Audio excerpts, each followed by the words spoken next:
Welcome to Psych Insight, the channel where we view the world through the lens of psychology. Here we delve into everything from the human mind to societal trends, all with a psychological twist. Today, we're exploring a provocative question. Is comfort the root of many problems we face today? This is not just a philosophical pondering, but a serious claim made by Michael Easter in his book, The Comfort Crisis. Hold on to your seats as we journey through the intriguing and challenging world of comfort and discomfort. If you find our content insightful and helpful, please do not hesitate to share, like, and subscribe to our channel. This not only supports us, but also helps you to stay updated with our latest insights. Thank you for watching, and let's dive into the comfort crisis. Have you ever stopped to consider that comfort might be the root of many problems we face today? This provocative question is at the heart of Michael Easter's book, The Comfort Crisis. Easter takes us on a journey to one of the most inhospitable places on Earth, Alaska, where he spent 33 days on a hunting trip. This wasn't just a vacation, but an experiment to prove a point. Modern life is too safe, too comfortable. Our everyday lives are sheltered and under-challenged. We're overfed with high-caloric foods and oversaturated with streaming services and smart devices, all in the name of comfort. But what if this comfort, this ease of modern life, is not what defines the human experience? Easter argues that humans thrive when they are challenged, physically, mentally, and spiritually.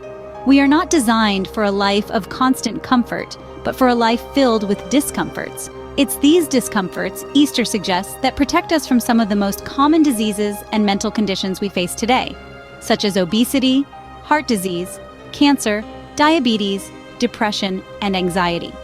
Before his trip to Alaska, Easter was dealing with personal problems. He was drinking too much, feeling unfulfilled in his job, and generally unhappy with his life.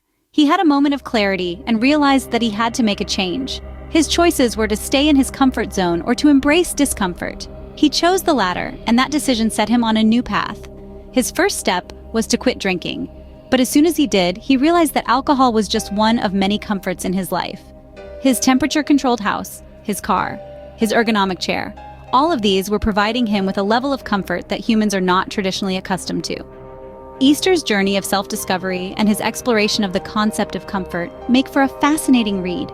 It challenges our notions of what it means to live a good life and encourages us to question our own comfort zones. Just imagine, the discomforts we often avoid could be the very things protecting us from illnesses like obesity, heart disease, and mental disorders. Comfort is a choice, but at what cost? This question was at the core of Michael Easter's personal struggle.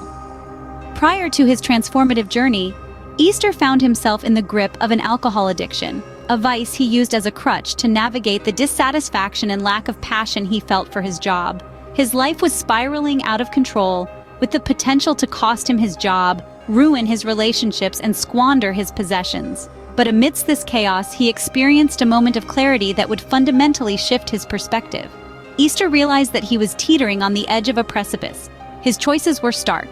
He could either continue to indulge in the comfort of his vices and risk an early death, or he could choose the path of discomfort. He chose the latter. His first step was to quit drinking, a decision that ushered in a new wave of realization. As soon as he stepped away from the bottle, he became acutely aware of the other comforts that had enveloped his life.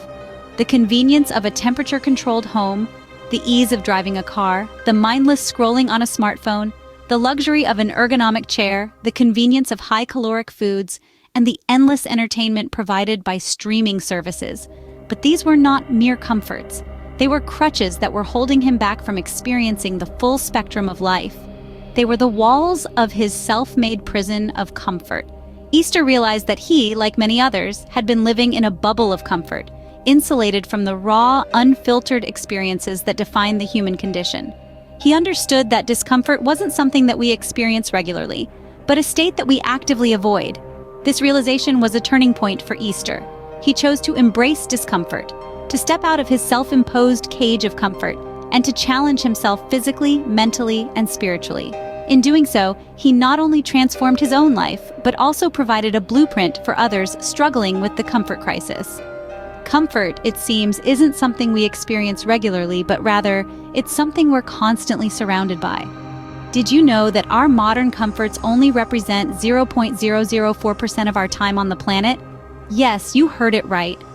The luxuries we surround ourselves with, the technologies that make our lives easier, and the amenities that provide us with instant gratification are, in the grand scheme of things, a recent phenomenon. Once upon a time, our ancestors had to navigate the harshness of the elements, constantly in search of food, shelter, warmth, and safety.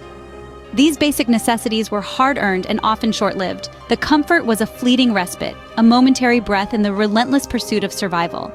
But look at us now. We have turned the tables so drastically that we can lead our entire lives swaddled in comfort, from the moment we're born to our last breath. We've engineered a world where discomfort is not just avoidable, but actively discouraged.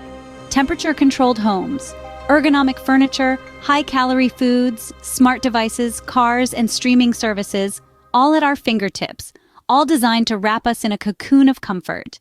But this comfort, as soothing as it is, comes with a steep price. As our lives have become more comfortable, our health has taken a hit.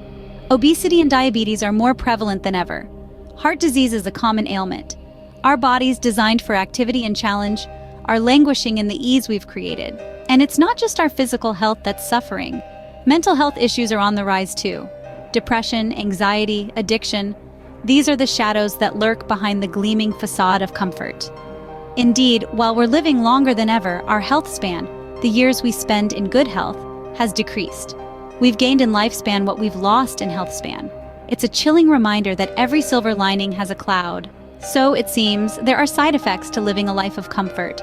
As we cocoon ourselves in ease and convenience, we pay the price with our well-being. The story of human evolution is one of struggle and triumph, but it seems we may have triumphed too well for our own good. While we live longer than ever, our health span has decreased.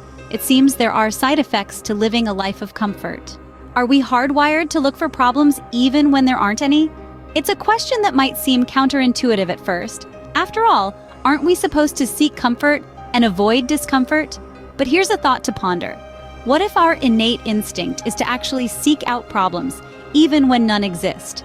This is where we delve into the fascinating realm of human psychology. Throughout our evolutionary journey, we've been primed to constantly look out for threats and challenges. This trait, known as the negativity bias, has played a pivotal role in our survival. It's kept us on our toes, always prepared for the worst. But in our modern, comfortable lives, this bias can often lead to unnecessary stress and dissatisfaction. Consider an intriguing psychological study where participants were shown 800 human faces and asked to identify those they perceived as threatening. As they progressed through the images, the number of threatening faces reduced significantly, yet participants still labeled certain faces as threatening. This highlights our innate tendency to seek out problems, even in scenarios where they're scarce. So, what does this have to do with comfort and discomfort? Well, it's quite simple. The comforts we've surrounded ourselves with in the modern world have significantly reduced the number of problems we face.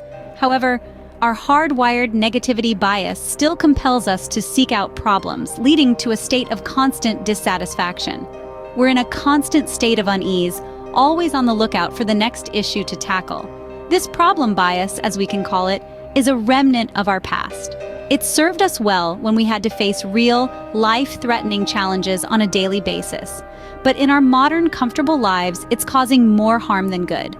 In essence, we're caught in a paradox. We've built a world that's comfortable and safe, yet our primal instincts keep us in a state of constant discomfort.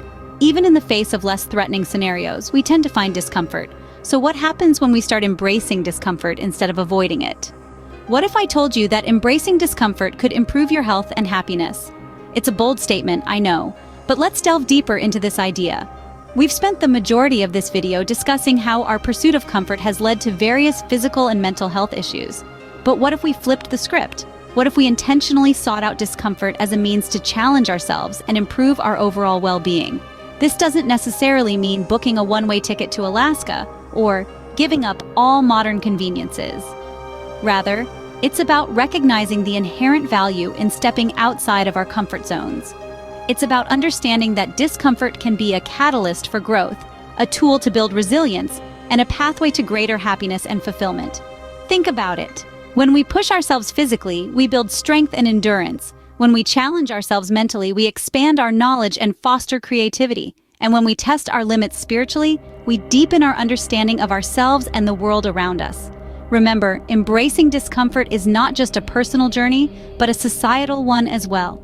As a collective, we must shift our mindset from avoiding discomfort at all costs to recognizing it as a powerful force for positive change. Until next time, keep exploring, and I look forward to seeing you again as we will continue our journey through the comfort crisis.